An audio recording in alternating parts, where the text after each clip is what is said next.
도청에서 국가경시와 부장이 와서 나를 다시 취조하기 시작했다. 이번에는 그의 태도와 표정이 과연 경관의 그 독특한 태도가 드러나 보였다.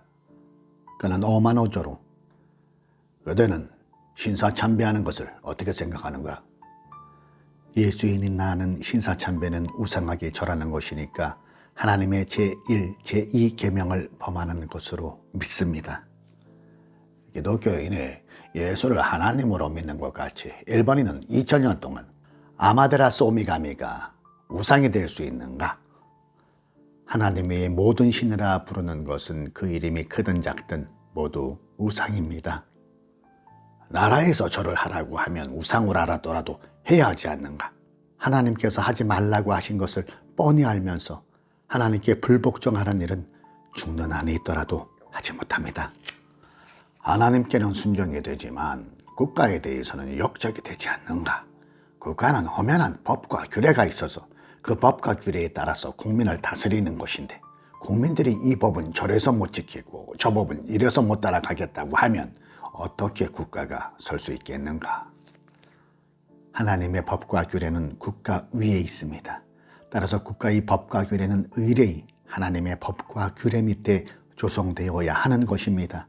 즉 국가의 법과 규례가 하나님의 법과 규례를 범하고 항거하도록 되어 있으면 그런 법과 규례를 가진 국가는 파멸되고야 마는 것입니다. 그런 거로 인류 역사에 수많은 강대한 국가들이 많았어도 모두 이러한 조건들 때문에 파멸되고 수치를 만대에 남겨놓았습니다.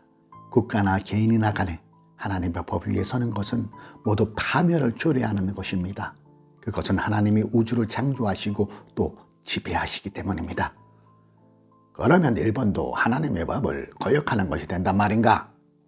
물론이지요.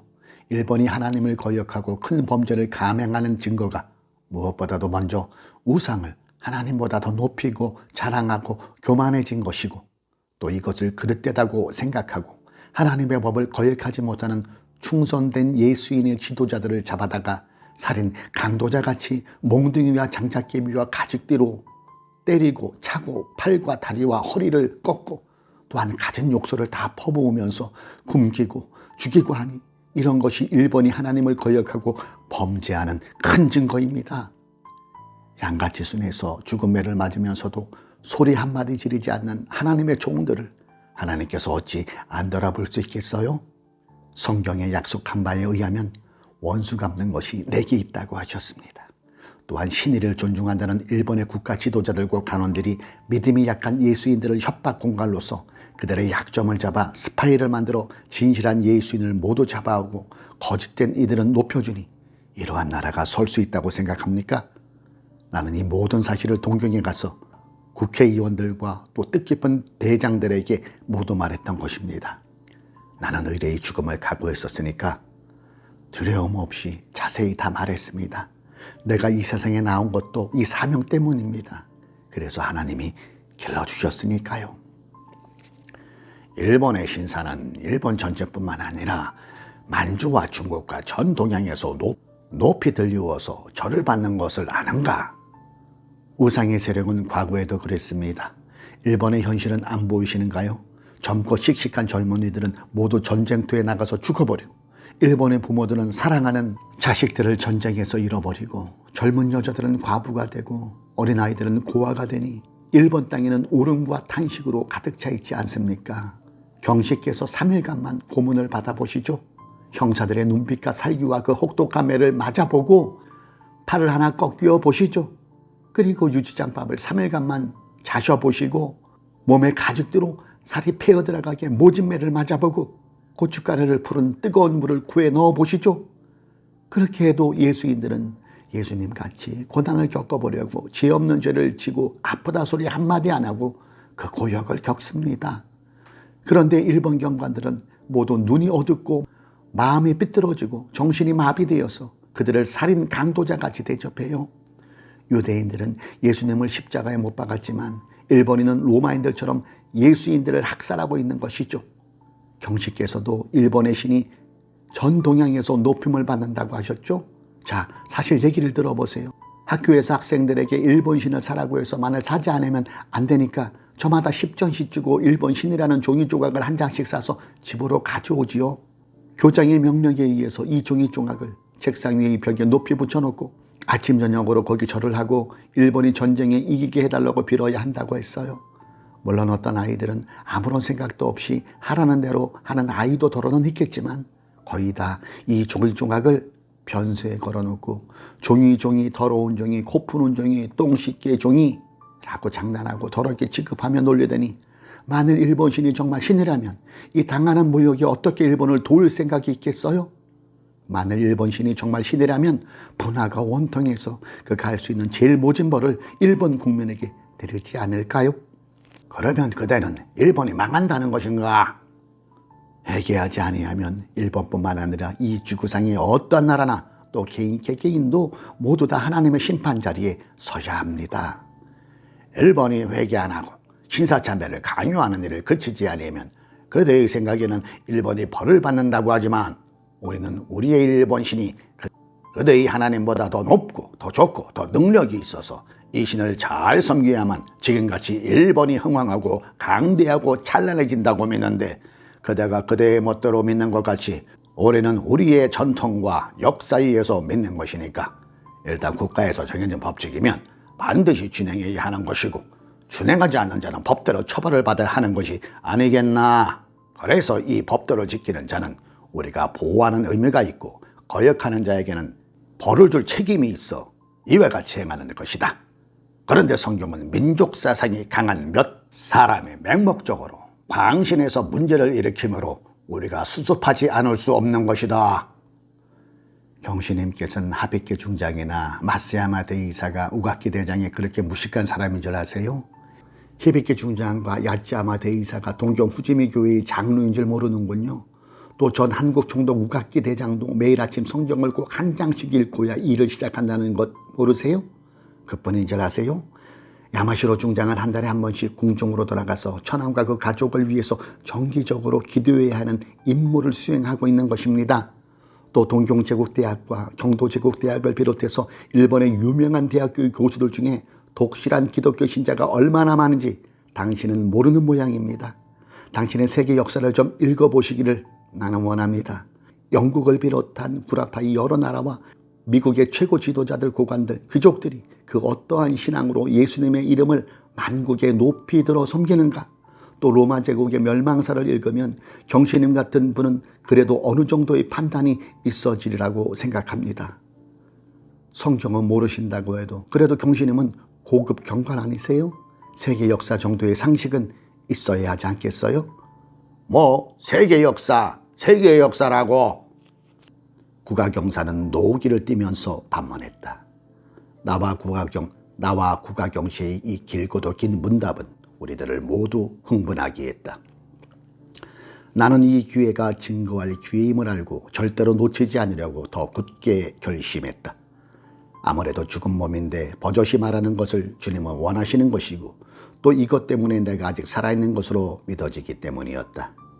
내가 만일 두렵고 무서워서 성신이 시키시는 일을 하지 않으면 나는 후에 얼마나 후회하고 원통해야 할까 생각할 때 주님만 순종하는 것이 내 소원이요 내 목적인 거로 강하고 담대할 수밖에 없다. 국가경 씨와 나의 문답은 계속되었다. 자네 말에 의하면 국가도 개인도 다 예수를 믿고 다른 신을 섬기지 아니해야 한다니 그럼 천황폐하는 살아계신 신인데 그도 예수를 믿어야 한다고 생각하는가? 하나님 밖에는 다른 신이라는 것은 있을 수 없습니다. 다른 신이라 하면 그것은 벌써 우상이니까요.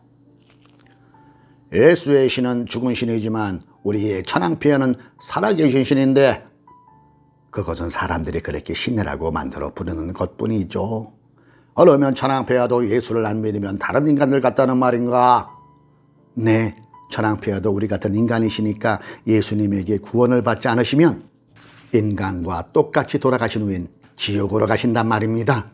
뭐 지옥? 그것은 용서할 수 없는 모독죄다. 고함을 지르며 부들부들 떨었다. 나는 나대로 한편으로는 떨리면서도 마음속은 시원해졌다.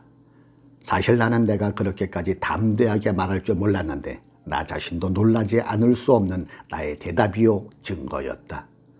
그런 한참 분을 못 이겨내고 그렇다고 내게 분풀이할 수도 없고 의자에서 일어나서 왔다 갔다 하면서 자기도 감정을 조정하고 나더니 그러면 자네는 천황폐하께도 절을 하지 않겠단 말인가? 천황폐하에게 신민인 제가 어떻게 절을 하지 않겠어요? 그래, 천황폐하께는 절을 한단 말이지. 물론 나의 천황폐하로 의뢰의 절하고 순복해야죠. 그러나 그 절은 어디까지나 인간인 천황폐하에게 하는 것이지 살아있는 신으로 할 수는 없죠. 그게 무슨 뜻이야? 그 뜻은 만일 천황폐하께서 내 앞에 계시든지 내 앞을 지나가시든지 멀리 가는 것이 보이면 그는 우리 왕이니까 의뢰의 코가 땅에 닿도록 격려하며 절대로 기뻐 복종합니다. 그러나 그는 동경 궁성 속에 앉아 계신지 누워 계신지 변소에 계신지 얘기를 하고 계신지도 모르는데 여기 한국 평양에 있는 나더러 천황폐하는 살아계시는 신인이 절하라고 하면 그것은 우상에게 절하는 것이니까 절대로 할 수 없다는 뜻입니다. 그는 또 자리에서 벌떡 일어나더니 성도 내고 화도 내면서 왔다 갔다 하며 자기 흥분을 억제하느라고 애를 쓰고 옆에 있는 부장은 문답을 받아 쓰기에만 급급했다. 나는 사실 어떤 때는 몹시 불안해지기도 했다. 부장이 나의 답변을 받아 기록하는 모든 것이 나를 정죄하는 데 증거가 되는 조서가 되는 줄 아는 나는 나대로 그것이 모두 기록되는 것이 주님 앞에 내 증거가 더 확실하고 더 분명한 것이 되는 것이라고 생각할 때 몹시도 힘이 되기도 했다. 그는 다시 자기 자리에 앉더니 나를 한참 뚫어지게 쳐다보는 것이었다. 나는 그의 모습이 웬일인지 가여운 생각이 들었다. 그래서 공손한 억양으로 경신님, 나의 문제는 벌써 어느 정도 경신님께서도 판단하셨으리라 믿어요. 나의 말에 대한 결과는 재판소로 넘어가서 합당한 처분을 언도받을 것이니까 경신님은 계속 질문하시고 제 답변을 기록해서 판사에게 넘기면 되지 않습니까? 경신님이 노여워하시든지 화를 내시면 내가 할 말을 못하게 되지 않겠어요? 그러면 후에 재판을 받을 때 제가 경찰 지조관이 화를 내고 성을 내서 말을 다 못했기 때문에 내 심중을 충분히 나타내지 못했다고 하면 그때에는 경신님께서 골치 아프시게 재판소로 불려다녀야 하지 않겠어요? 그러니 경신님은 묻기만 하시고요. 제사상에 여하튼 간에 경시로서 이 직책만 하셔서 조세를 정직하게 기록하도록만 해주세요. 사형을 하든지 종신무교징역을 하든지 그것은 판사 손에서 될 일이니까요. 그런 오랫동안 경찰관으로 근무하면서 생긴 버릇인 신경질을 억제하는 듯 지금까지 피우지도 않던 담배를 책상 위에서 한 대 꺼내 피어물고 좀 유해진 어조로 자네는 도대체 무서운 것을 모르는 인간이 아닌가 말이야. 이러한 말을 어찌 감히 할 수 있으며 어찌 감히 생각이나 할 수 있는가 말이야. 일본말 그리고 교육 모든 총명. 그런데 어떻게 그렇게도 몰삭식한 말을 하는지 또 그 말의 결과가 어떻게 될지를 다 알 터인데도 모를 일이야. 참으로 모르겠어. 이때야 비로소 기록하던 부장도 담배를 한 대 피우면서 경시의 말에 맞장구를 쳤다. 글쎄 말입니다. 참 모를 일인데요, 경신님. 이런 말을 들은 나는 기쁘고 더 힘이 솟아오르는 것 같았다. 세상이 모두 모른다고 해도 나만은 알고 있다. 나뿐만 아니고 내가 섬기고 경배하고 자랑하고 높이고 순종하는 내 주님이 예수님은 아신다고 생각하니 참으로 마음이 시원하고 감사가 충만해졌다. 경신은 아직 연기가 나는 담배를 꺼버려 꽁초를 제떨이에 놓고 다시 나와 마주 앉았다. 그는 내가 담대하고 두려움 없이 위험한 말을 하는 것이 내 뒤에 히비키 중장이나 마치야마 대의사 같은 유력한 고관들이 있는 것을 믿고 그러는가 하고 생각하는 것도 같고 또 나에게 욕설도 하고 형사를 시켜서 두들겨 패주고도 싶지만 감히 못하는 것 같았다. 나는 오직 예수님께 향한 충성, 그것밖에는 나를 지배하는 힘이 없다는 것을 그는 전혀 알지 못했다. 그는 또다시 나에게 질문했다. 일본은 세계 모든 나라와 달라서 가미군이라고 하는 것을 자네도 물론 알 텐데 우리 신국 민족인 아마테라스 오미가미로부터 나서 자란 민족이기 때문에 결국 우리는 세계 어느 민족보다 초월한 민족이요 독특한 우수민족이라고 자인해서 자랑하고 있는데 자네는 이 문제에 대해서 어떻게 생각하는가?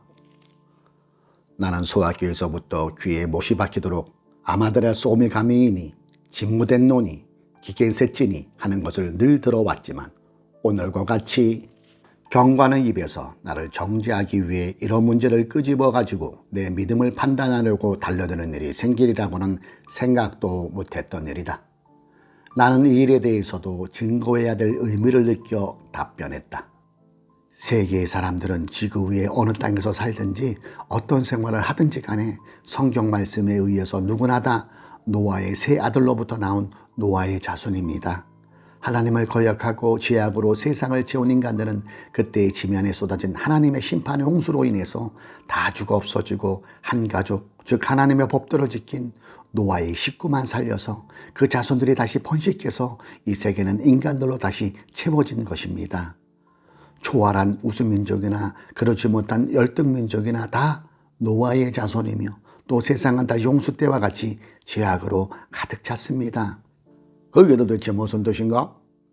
홍수 때의 세상 모든 사람들이 하나님을 거역했기 때문에 홍수로 다 사망하고 노아의 식구, 즉 하나님께 속한 그 가족만 구원받은 것 같이 현세도 지금 하나님을 거역하는 죄악으로 가득 차서 주님이 심판하실 때가 되었다는 뜻이죠. 그러면 또 홍수가 나는가? 아니요. 하나님이 분명히 말씀하시기를 다시는 인간을 홍수로 심판하지 않겠다고 약속하셨습니다. 그러면 어떻게 심판을 한다는 것인가? 불로 심판하신다고 했습니다. 불로? 네, 유황불이 하늘에서 비같이 쏟아져 부어지고 땅에서도 유황불이 터져 나오겠지요. 나는 이렇게 말하고 베드로후서에 기록된 그러나 주의 날이 도적같이 오리니 그날에는 하늘이 큰 소리로 떠나가고 체질이 뜨거운 불에 풀어진다라고 하신 말씀을 기억하고 담대해졌다. 그는 하기야 전쟁터에 가보면 크고 작은 각종 대포들이 땅에 갈라지게 유황불을 뿜어대고 사람들을 막 죽이지. 비행기로 대서포를 싣고 공중에서 쏘면 유황불이 하늘에서 내리는 것이 되겠구만. 참. 나를 비꼬고 놀려대는 투로 한 말이지만 그 말을 한 자신도 심각해져 가고 있었다. 그는 다시 그런데 자네는 예수를 믿지 않고 신사참배를 하는 사람은 모두 이 유황불에 타서 죽고 예수 믿는 사람은 살아남게 된다는 말인가?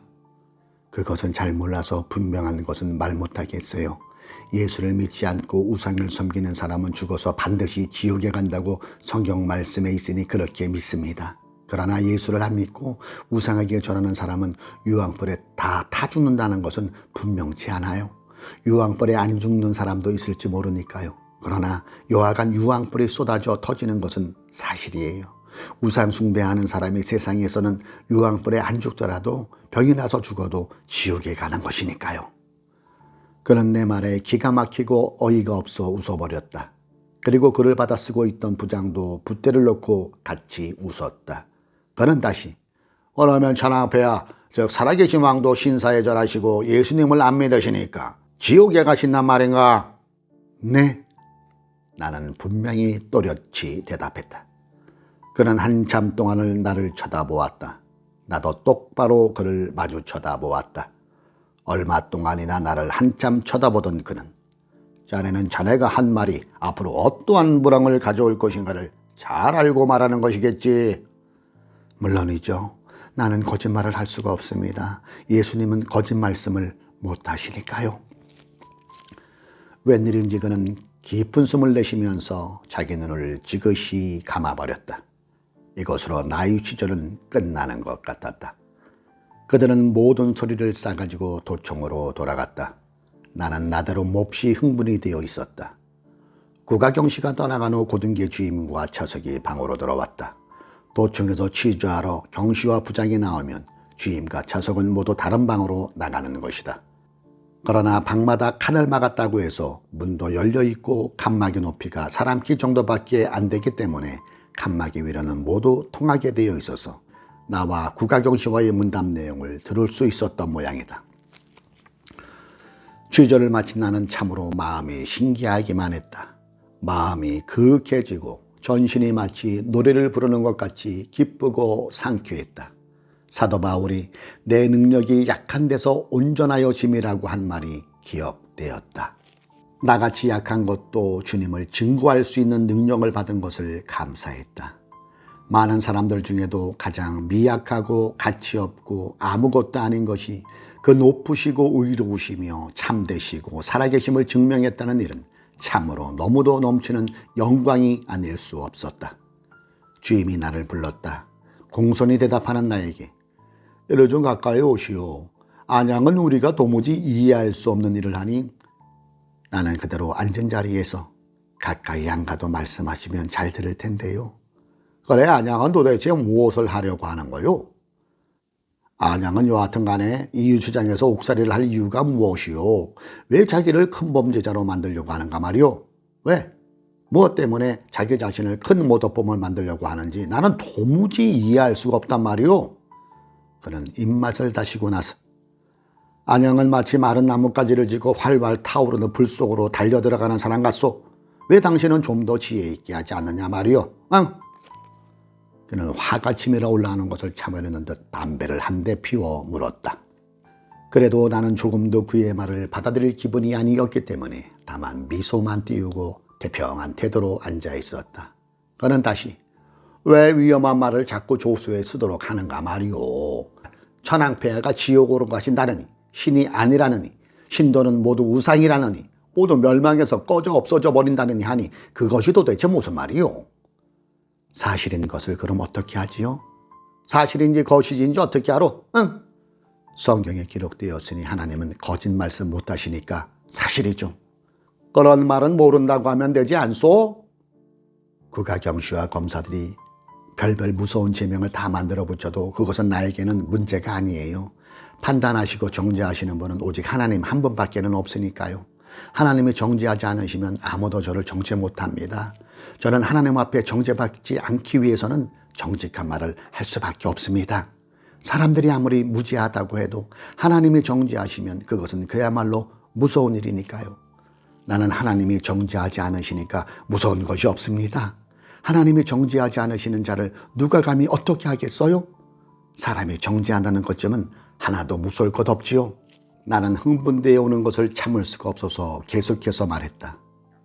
나는 내가 마땅히 해야 할 말을 증거했으니까 징역을 살든지 유치장에 더 있든지 또 더 괴롭고 어려운 일에 잡아들임을 당하더라도 진리를 진리대로 증명했으니 제 의무를 다한 셈이지요. 하나님이 정죄하실 때는 그야말로 무서운 일이니까요. 하나님께 정죄를 당하는 사람이나 나라나 민족은 그 어느 힘이나 세력을 가지고도 건져지지 못하는 것입니다. 저는 그것을 제일 무서워해요. 하나님의 벌은 이런 유치장이나 감옥의 고통이 아닐 것이니까요. 피할 데도 없고 숨을 데도 없고 면할 길도 없고 죽음 길도 없으니까요. 얼마나 무서운가 생각해 보세요. 그들은 어찌된 셈인지 나의 말을 듣고만 있었다. 그리고 또 말을 하려고도 하지 않았다. 호련히 내 마음속에는 분수같이 기쁨의 샘이 터져오르는 것 같았다. 그야말로 솟아올라 흐르고 넘치는 환희였다. 그리고 말로 할 수 없는 평화와 기쁨과 환희의 기쁨이 웅장한 노래로 변하여 내 가슴에 가득 차 흘렀다. 나는 고함을 질러서 큰 소리로 찬송을 부르고 싶은 충동을 금할 수가 없었다. 할렐루야, 할렐루야. 그러나 나는 내 마음대로 찬송을 부를 수 없는 수인인 것을 깨닫고 참아야 했다. 그 얼마 지나서 모든 소리가 끝났을 것으로 보일 때였다. 고등교로 불려 나갔더니 국가경시와 부장이 처음 보는 한국인 경신 경도 제국대학을 나왔다는 젊은 고급 경관을 데리고 와 있었다. 그 한국인 경신은 나를 몹시 걱정하고 아끼는 눈으로 살피면서 친절한 태도로 정중한 인사를 했다. 저는 오늘 평양본서 유치장에 고명하신 여왕이 한 분 계시다고 벌써부터 들은 바가 있어 늘 한번 찾아뵈려고 하던 차에 오늘에야 겨우 찾아뵙게 됐습니다. 그는 고개를 숙여 인사를 했는데 농담같기도 했지만 그의 태도는 어딘가 진지한 것을 느끼게 했다. 나도 마음으로 감동을 받아 일부러 고개를 깊이 숙여 인사를 한 후 인간 쓰레기통에 들어있는 죄수지만 예수님께 충성하고 순종하려는 안이숙입니다. 순간 내 눈속이 뜨거워지는 것을 느껴 눈물이 떨어질 것 같았다. 나는 강하게 나 자신을 꾸짖었다. 이럴 때 눈물을 보이는 것은 큰 추태다. 고등계 주임이 한인 경씨에게 경씨님, 저희 절 목사를 본 일이 있습니까? 그는 유창한 일본어로 글쎄 그도 그렇게 유명한 인물이기 때문에 한번 봤으면 하고 있는데 이 유치장에 있는가? 물론이죠. 주임이 말하니 구가경 씨가 저 목사는 굉장한 미남입니다. 옆에서 조소를 쓸 때 남자인 나도 아주 반한걸요. 참 미남이죠. 많은 사람들이 그를 따르는 것은 그의 믿음 때문이라고 하겠지만 그가 하도 미남이니까 사람들이 모두 따르는 것이 아닌가 싶던데요. 주임도 공감이라는 듯이 그렇습니다. 미남자일 뿐 아니라 그의 말과 음성에도 놀라운 매력이 있는 사람이죠. 구가경 씨는 다시 어느날에는 한잠 요소를 쓰다가도 주기철 목사의 매력에 시간 가는 줄 모르고 같이 앉아있을 때가 있거든요. 하고 나서는 아차 내가 그만 말실수를 했군 하니 모두가 다 웃었다. 그때 한인경 씨가 안양이 목사들을 선대해달라고 하지만 참 그 목사들을 고문한 경관 및 사람이 만주독감 때 걸려서 즉사하고 경관 가족 중에 환난을 당하는 사람이 적지 않은 것만은 우리도 인정하지요. 구가경 씨도 안양의 의견에 의하면 우리는 모두 유황불에 다 죽는데요. 유황불이 하늘에서 내려온대요. 그의 말하는 태도와 어저러보아 전혀 비웃는 뜻만은 아닌 것 같이 보였다. 그들은 또 라디오 뉴스에 대한 말들을 했다. 말을 한참 하다가 그들은 이런 말도 했다. 죽여도 쓸어 나오는 중국군인은 끝이 없는데 일본군의 수는 한정이 있으니 말이지. 아무리 점령을 해도 가서 통치할 군대가 많아야 하지 않아. 그들은 마음속에서부터 나오는 불안이 비춰지는 것 같은 어조로 얘기했다. 그들이 태도로 보아 죄 없는 기독교인들을 특히 가장 진실한 기독교인 지도자들을 이같이 핍박해 보고 나서 이제야 자기들이 얼마나 그릇되고 잘못했는가를 반성하는 것이 보여지는 것 같았다. 어느 날 소위 이름이 있다는 중년 남자 한 사람이 고등계 주임을 찾아왔다. 그리고 옆방에 가서 무엇이라고 속삭였는데 주임도 무엇라고 두세 마디 하더니 자기 자리에 돌아와서 형사를 하나 오라고 했다. 형사가 오니 주임은 불쾌한 말로 저기들은 저자의 말을 들을 필요가 없으니 자네가 적당한 대로 따끔히 침을 놓아주게. 아주 더러운 자식이야. 그 형사는 알았다는 듯이 눈짓을 하더니 옆방으로 들어가 뭐라고 몇 마디 묻더니 그의 대답이 끝나기도 전에 형사는 익숙하게 매질을 하기 시작했다. 아이고 하는 소리와 함께 그 모진 매질을 하는 형사는 숨을 헐떡거리며 이 개같은 자식아 무엇이었지? 이 개자식아 주먹사같이 예수를 믿으면 믿는 자같이 좀 대봐라. 구두발로 차고 치고 밟고 하니 그는 숨이 넘어가는 것 같았다. 형사는 그 방에서 나오고 얻어맞은 남자는 마루바닥에 늘어져 버렸다. 나는 너무 떨렸고 무서워서 감방으로 돌아와 주기철 목사에게 이 사실을 모두 알려드렸다. 그 매맞은 이는 우리도 잘 알고 있는 사람이었다. 그가 경찰의 스파이라는 것은 교구에 다 소문이 있었지만 정말로 주임을 찾아와서 고발하는 좁은 생각도 못했었다. 그런데 오늘의 주임과 형사의 태도를 보니 1년간이나 믿는 자들을 극도로 핍박하고 고문을 하더니 이제서야 비로소 무엇인가를 느끼는 모양이다. 오랫동안 아무런 소식도 없더니 어느 날 아침에는 우리들 기독교인을 모두 유치장에서 동시에 불러냈다. 우리는 함께 고등계로 올라갔다. 주기철 목사를 가까이 보니 참으로 그의 모양은 거룩해 보였다. 베드로가 다시 살아난 것이 아닌가 하는 감을 주었다. 최건능 목사를 보니 그는 방개성 장로의 그 충성스러운 모습, 이인재 전도사와 이광록 집사의 어린 양같이 순하고 애처롭게 보이는 모습, 오윤선 장로의 늙고 뼈만이 남은 그러나 순결하고 성인 같은 그 모습. 나는 이 훌륭하고도 참다한 주의 종들을 보았다. 쇠사슬을 매는 것이다. 예수님이 친히 한 알의 밀이 땅에 떨어져서 썩지 아니하면 한 알 그대로 있고 썩으면 많은 열매를 맺느니라고 하신 말씀이 이루어져서 이 몇 알 되지 않는 밀알인 성도들이 땅에서 썩어서 우리 강산에 많은 열매를 맺어 교회를 말살하는 일본인들은 다 물러가고 주님의 교회는 다시 서게 될 것이 분명한 것 같은 믿음이 솟았다. 우리 성도들의 모든 가족들도 고등계에서 불렀는지 모두 모여와서 고등계는 웅성웅성하였다. 옷들도 가져와서 모두 갈아입고 음식들도 준비해 가지고 와서 모두 먹도록 되었다. 내 어머니도 물론 음식과 옷을 준비해 가지고 왔다. 그런데 어머니는 무척 긴장한 얼굴이었다. 나는 어머니의 흰 이마에 경련이 나는 것을 보고 참으로 마음이 아팠다. 나는 어머니에게 어머니 염려 마세요. 너 이번에는 정말 매일 죽어야 한다. 이젠 정말로 이 세상에서 아주 떠나는 것이니까 세상은 다 있고 천성문만 바라보아야 하는 것이다. 천성문 외에 아무것도 보지 말고 생각도 안 해야 해. 어머니의 말은 큰 힘을 가지고 내 심령을 울리게 했다. 자, 천성문만 바라보고 나아가 보자. 나는 오늘 우리들이 평양 형무소로 옮겨간다는 것을 알게 되었다. 나는 다시 한번 굳은 결심을 하고 또 한편으로는 이상 야릇한 호기심도 생기는 것을 느꼈다. 나는 그 형무소 담장을 이전에 지나온 것을 생각해 보았다. 붉은 벽돌로 사람 3길이나 되게 높고 두텁게 쌓아올린 담장은 가도 가도 문도 없고 낮은 곳도 없고 그 담속에는 무엇이 어떻게 되어 있는지 알 길이 없는 답답한 담장인 것을 기억했다. 이제 나는 그 담장 속 깊이 들어가는구나. 다윗이 말한 사망의 음침한 골짜기, 그것이 아닌가.